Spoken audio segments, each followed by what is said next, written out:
कह रहे हैं, तो फिर आप चुनाव जीतेंगे कैसे? अब बताइए, नाचना आए आंगन टेढ़ा, आपका तो आंगन ही बच नहीं रहा है।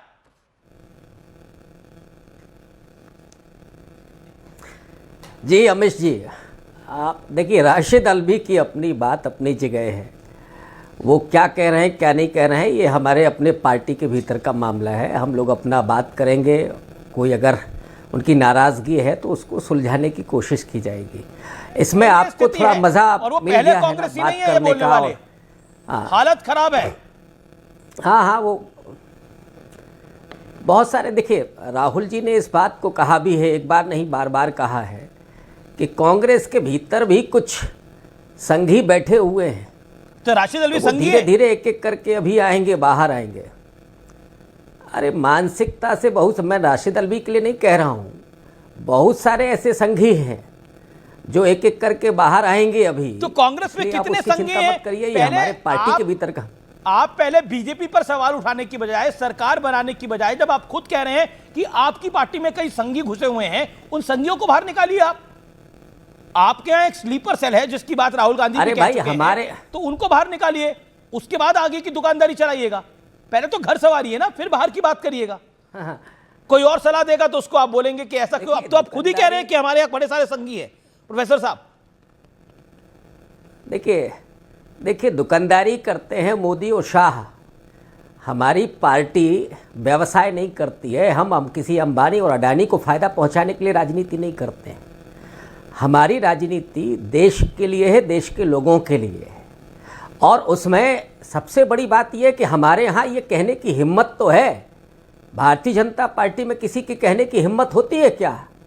हमारे यहाँ इंटरनल डेमोक्रेसी भी है और ये कहने की हिम्मत भी है। और इसलिए मैंने कहा कि कोई भी नाराज़गी उनकी होगी, दूर करने की कोशिश होगी, इसमें कोई दो राय नहीं। और ये तो मुझे बहुत अच्छा लगा कि उन्होंने अपनी अभिव्यक्ति को सामने रखा। अब इसमें आपको थोड़ा उछलने कूदने का मौका मिल गया, भाजपा के लोगों को मिल जाएगा उछलने कूदने का मौका। आपके घर की बात है तो घर में रखिए ना, मीडिया के अंदर कहा नाचना आए आंगन टेढ़ा। आपकी घर की बात है तो आप अपने घर में रखिए। नाचना आए आंगन टेढ़ा उसके लिए कहा जाता है जिसका आंगन को संभाल रहे हैं। आपके आंगन में ही गड़बड़ हुई पड़ी है। हाँ, मैं भंडारे और चप्पल पे तो जा ही नहीं रहा हूं। तेरे एंकर जो है ना बीजेपी के आंगन में डांस कर रहे हैं। बहुत तेरे एंकर राशिद अल्वी कहां डांस कर रहे हैं आपकी राय के अंदर? आपकी कांग्रेस के कौन कौन से नेता बीजेपी के आंगन के अंदर डांस कर रहे हैं? आपको तो लग रहा है कि आपकी पार्टी के अंदर कई लोग संघ के आंगन में डांस कर रहे हैं। वो कौन कौन से हैं बताइए। देखिए वो सब आ जाएंगे, धीरे धीरे आ जाएंगे, उसकी कोई चिंता की बात नहीं है। और ये हमारी पार्टी का मुझे क्यों चिंता होगी? और इसमें मुझे लगता है कि इतना ज्यादा क्यों चिंता होगी? चिंता आपकी पार्टी आपको होनी चाहिए भाई। चुनाव आप आ रहे हैं बिहार के अंदर, होगी 6 सीटों पर आप आए हैं बिहार के अंदर, यूपी में 2 सीटों पर आप आए हैं, दिल्ली में चुनाव हुआ 0 पर आप आए हैं। चिंता आपको होनी चाहिए भाई, मुझे क्यों चिंता होगी आपकी पार्टी की? अरे तो हमारी चिंता हमको करने दीजिए, आप एंजॉय कीजिए ना। आप तो एंजॉय कर रहे हैं, जितना मजा ले करके आप कह रहे हैं। राशिद अल्वी ने ये कहा, अभी आरके सिंह ने क्या कहा था, तब आपने इतना एंजॉय किया था क्या? नहीं, तब आपने ये कहा था क्या? बिहार में ही आरके सिंह ने जो बोला था, आपने कोई डिबेट की थी क्या? नहीं की थी। तो खैर जाने दीजिए। बिल्कुल की थी। ओके, एक सेकंड, आपको जानकारी नहीं है इसलिए आप ये बात बोल रहे हैं। शहजाद पूनावाला भाई, कितने संघी भेजे हुए हैं आप लोगों ने इनके यहाँ पर? आप ही थोड़ी हेल्प कर दीजिए बताने में। अमीश जी, अगर इनके हिसाब से कोई बयान देता है तो वो संघी बनता है, तो 95 चुनाव हरवाने वाला तो सबसे बड़ा संघी हुआ। और मैं तो कहता हूं जिसने 95 चुनाव हराए वो भाजपा का सबसे बड़ा स्टार प्रचारक है। अब सोचिए, बूझो तो जाने। अमीश, मैं नाम नहीं लूंगा। वैसे प्रोफेसर जी ने जिस प्रकार की शब्दावली का इस्तेमाल किया, पहले कांग्रेस में ही थे ना। अमीश जी, मैंने किसी के बीच में नहीं बोला। अमीश जी, मैंने किसी के बीच में नहीं बोला। मैं आपसे रिक्वेस्ट करता हूं कि मेरे भी बीच में कोई ना बोले, वरना फिर वो क्या है, वो विक्टिमहुड कार्ड शुरू हो जाता है। अमीश जी, दूसरी बात, उन्होंने कहा कि हमारे यहाँ बहुत सारे संघी भरे हुए हैं। मतलब कि एक दलित की बेटी कुमारी शैलजा वो कहती है कि हुड्डा जी ने चुनाव हरवाया, वोट चोरी नहीं था, तो उनको संघी बोला जा रहा है।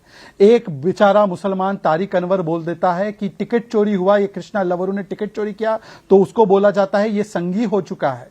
ये मुमताज पटेल, अहमद पटेल की बेटी आकर इंटरव्यू करके बोलती है तो वो भी संघी बन चुकी है। आफाक आलम प्रमाण के साथ बोलता है मेरे साथ टिकट बेचा गया, या पप्पू यादव के सामने बिहार कांग्रेस के कार्यकर्ता धरना कर देते हैं तो उनको देखो किस तिरस्कार से ये कल के नए नए ज्वाइन किए गए कांग्रेस पार्टी के लोग किस प्रकार की भाषा इस्तेमाल करते हैं उन लोगों के लिए जो 40 साल 30 साल कांग्रेस पार्टी में रह चुके। चलिए वो उनका इंटरनल मामला, इंटरनल डेमोक्रेसी। 10 सेकंड और 10 सेकंड, बिल्कुल, और 10 सेकंड अमीश जी, केवल आपसे रिक्वेस्ट करूं 10 सेकंड और। अमीश जी, इंटरनल डेमोक्रेसी जब ये बोलते हैं आपके पास कांग्रेस वाले, तो थोड़ा आप चौंकते नहीं है क्या? ये थरूर जी ने हैप्पी बर्थडे बोला था अडवाणी जी को, तो उनके खिलाफ फतवा जारी हो गया। यह अभी थरूर जी ने जिस प्रकार से ऑपरेशन सिंदूर में सेना की तरफदारी की तो फतवा जारी हो गया। अरे अमीश जी, आप भी तो फतवा हुआ था आप पे, 14 पत्रकारों में आप नंबर 1 पे थे। ये अमीश देवगन, इसके पास नहीं भेजना है कोई भी प्रवक्ता, यह फतवा जारी किया जाता है, ये आप भी तो इसके भुक्तभोगी थे भाई। तो इतना ज्यादा डेमोक्रेसी है भाई साहब। अच्छा, आते हैं आज की बात पर। देखिए 75 में भी जो हुआ, मतलब कि संविधान की हत्या, आज भी 2025 में संविधान दिवस के अवसर पर भी ये कांग्रेस वाले संविधान की हत्या में लगे। मैं आपको 2 उदाहरण देता हूं। उस समय पर इंडिया इज इंडिया बोला जाता था। आज परिवार तंत्र को लोकतंत्र के ऊपर रखते हैं और संवैधानिक तंत्र पर हमला करते हैं। भाई इलेक्शन कमीशन को बोलते हैं हाइड्रोजन बॉम्ब से उड़ा देंगे, तुझे दिखा देंगे, हाथ पैर तोड़ देंगे, दंगा भड़काने की धमकी देते हैं। अनुराग भदौरिया कुछ कहना चाहते हैं, अनुराग भदौरिया कुछ कहना चाहते हैं, लेकिन प्रोफेसर रविकांत 30 सेकंड में आप अपनी बात को कंप्लीट करिए। आप एसआईआर पे सवाल करते हैं, लेकिन पूनावाला साहब भी वही थे। आप मेहनत नहीं करते हैं, यही आपके पार्टी के लोग आप पे आरोप लगा रहे हैं। You guys don't work hard. Amish जी, आपने शहजाद पूनावाला को बहुत अच्छे से सुना, जरा मुझे भी सुन लीजिए। आप मुझे बीच में बार बार टोक रहे हैं। मैं ये कह रहा हूँ कि शहजाद पूनावाला भी वहीं थे, हमारी ही पार्टी में थे, वहाँ से फिर चले गए अपनी असली जगह पर। तो इसलिए हमारे यहाँ बहुत सारे थे, जा रहे हैं, आ रहे हैं, वो सब चलेगा, अभी धीरे धीरे ठीक होंगे, सब सफाई हो रही है। नंबर 2, हमारे यहाँ बात करने की सबको आज़ादी है, यहाँ कोई तानाशाह नहीं है कि साहब ऊपर से फरमान आ गया कि पार्लियामेंट के भीतर मोदी मोदी चिल्लाना है, बस वही कहेंगे, केवल गुणगान करेंगे। यहाँ सवाल करना ये और हमारी पुरानी विरासत है, कोई आज की नहीं है। चाहे वो नेहरू जी रहे हों, गांधी जी रहे हों, एक लंबी विरासत है जिसमें कांग्रेस के भीतर भी इंटरनल डेमोक्रेसी रही, अपनी बात करने की आजादी रही।